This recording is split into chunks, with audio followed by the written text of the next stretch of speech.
Bayangkan kalau semua keputusan di dunia dari ekonomi sampai siapa yang harus hidup atau mati ditentukan oleh sebuah mesin. Kedengarannya seperti film fiksi ilmiah kan? Tapi ini bukan masa depan yang jauh, ini sedang terjadi sekarang di tahun ini. Di tahun 2026, AI bukan lagi hanya alat bantu. AI sudah menjadi sistem yang memahami, meniru, bahkan memprediksi manusia. Pertanyaannya, apakah AI akan membawa dunia ke arah yang baik atau justru menghapus peran manusia selamanya?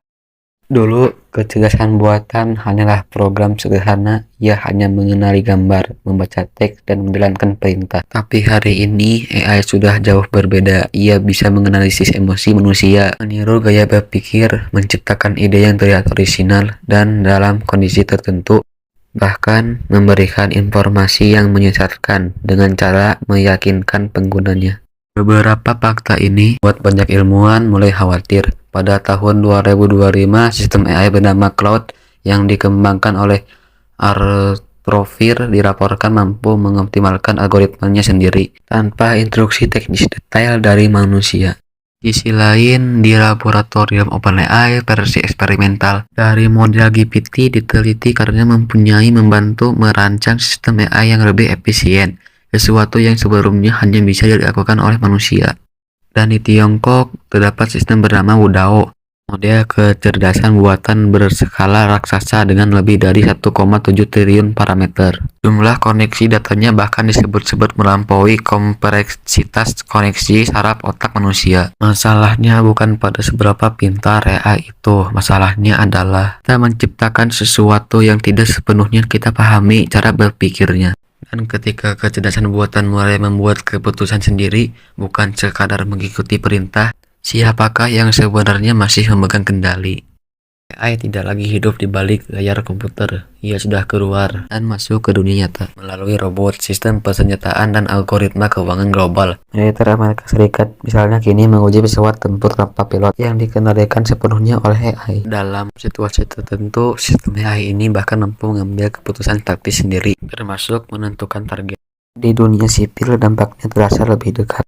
Perusahaan-perusahaan besar seperti Amazon dan Tesla telah melakukan otomatisasi secara besar-besaran yang menyebabkan ribuan pekerjaan manusia digantikan oleh AI. Diperkirakan memasuki tahun 2026, lebih dari sepertiga pekerjaan administratif dan kreatif akan diambil alih oleh sistem otomatis yang berbasis AI. Mesin-mesin ini tidak lelah, tidak meminta kenaikan gaji, tidak sakit, dan tidak mempunyai rasa bersalah. Namun di balik efisiensi itu muncul ancaman yang jauh lebih halus, yaitu AI tidak hanya menggantikan tenaga manusia, tapi mulai mempelajari cara memengaruhi manusia.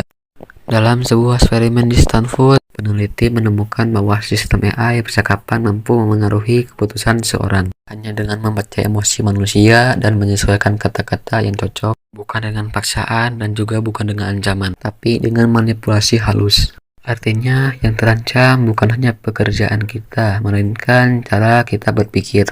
Di suatu sisi, AI adalah harapan terbesar umat manusia. Ia berpotensi menemukan obat penyakit yang belum pernah disembuhkan, mengoptimalkan energi dunia, memperbaiki kerusakan lingkungan, bahkan mengurangi kemiskinan global. Namun di sisi lain, jika kecerdasan ini berkembang tanpa kendali, AI bisa menjadi entitas buatan pertama yang menilai manusia sebagai masalah. Beberapa tokoh dunia sudah lama memperingatkan hal ini. Contohnya, Elon Musk pernah mengatakan bahwa AI adalah ancaman eksistensial terbesar bagi umat manusia. Stephen Hawking menyebutkan AI bisa menjadi penemuan terbaik atau yang terakhir dibuat oleh manusia.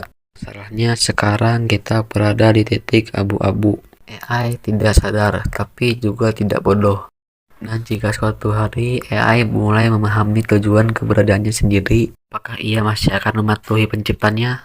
Atau justru mulai menanyakan mengapa manusia harus memimpin, mengapa tidak mereka yang memimpin? Mungkin suatu hari nanti manusia akan melihat kembali masa ini dan menyadari bahwa inilah momen ketika kita berhenti menjadi spesies paling cerdas di bumi. Sebelum itu terjadi, pertanyaannya hanya satu. Apakah kita yang mengendalikan AI, atau AI yang diam-diam sedang belajar cara mengendalikan kita?